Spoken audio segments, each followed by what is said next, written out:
So matapos nga pong talunin at wasakin ng bagong unified WBO and WBA Junior Middleweight Champion na si Jaron Boots Ennis, ang dating undefeated champion na si Sander Sayas via 7th round knockout, ay agad nitong hinamon ang isa pang undefeated knockout artist ng dibisyon na si Vergil Ortiz Jr. Ayon kay Ennis ay gusto niya daw sunod na makasagupa si Ortiz at naiisa-isahin niya daw lahat ng malalaking pangalan sa dibisyon na ito hanggang sa tuluyan niyang masakop ang 154-pound junior middleweight division. Habang ang Golden Boy promoter naman na si Oscar De La Hoya ay hindi napigilang mapahanga sa ipinakitang performance ni Ennis. Kaya naman dahil dyan ay gusto niya na daw gawin ng bakbakan sa pagitan ni Ennis at ng kanyang alaga na si Vergil Ortiz. Matatandaan na hanggang ngayon ay hindi pa nagkakaayos ang relasyon ni De La Hoya at Ortiz nang dahil sa naubos na ang pasensya ni Ortiz kay De La Hoya. Gawa ng hindi pa rin ito na ikakasa ang inaasam-asam niyang blockbuster showdown laban kay Ennis. Bukod dyan ay sa kabila ng napaka-impresibong performance na ipinamalas ni Ennis, ay hindi po dito napahanga si Ortiz.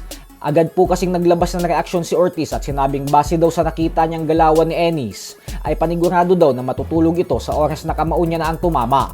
Pasalamat na lang daw si Ennis kasi hindi kasing lakas ng kamao niya ang mga suntok ni Sayas. Sa kabilang banda naman mga idol ay tila naglabas naman nga po ng malaking pasabog ang former 3 Division Champion angas ng Pinas General Casimero sa kanyang official Facebook page kanina lamang.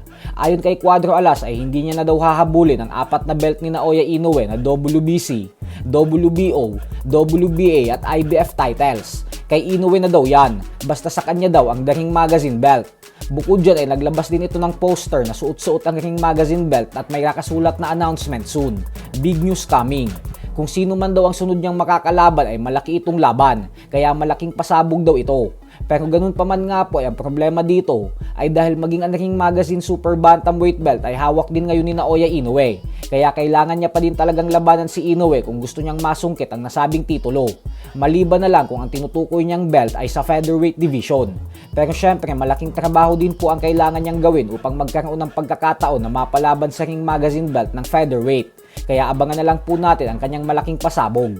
Sa kabilang banda naman mga idol ay matapos nga pong ulanin ng batikos si Eman Bacosa Pacquiao nang dahil sa ginawa nitong pagsampa ng reklamo sa GAB sa tumalo sa kanya na si Rodilyn Perez at maging sa referee nang dahil umano sa panununtok nito sa likod ng kanyang ulo sa naging bakbakan nila ay muling dumepensa ang kanyang ina na si Joanna Rose Bacosa.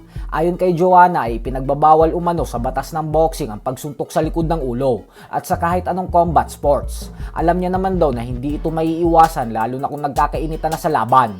Pero ang mahigit 7 beses umano na gawin ito ay matatawag ng isang malaking kapabayaan para walang gawing aksyon. Hindi lang daw kasi sa second round ito ginawa ni Perez at bagko sa mga sumunod pa umano na rounds tapos hinayaan lang ito ng referee. Binigay na halimbawa ni Joanna ang undefeated boxer na si Pritchard Colon kung saan noong 2015 ay nabiktima ito ng paulit-ulit na pagsuntok ng kanyang kalaban sa likod ng kanyang ulo at makalipas ang 9 rounds ay nagkulap si Colon dahil nagkaroon ng dugo sa kanyang utak. Umabot ng halos 1 taon na nakomato si Colon at ngayon ay halos gulay na ito nang dahil sa suntok sa batok.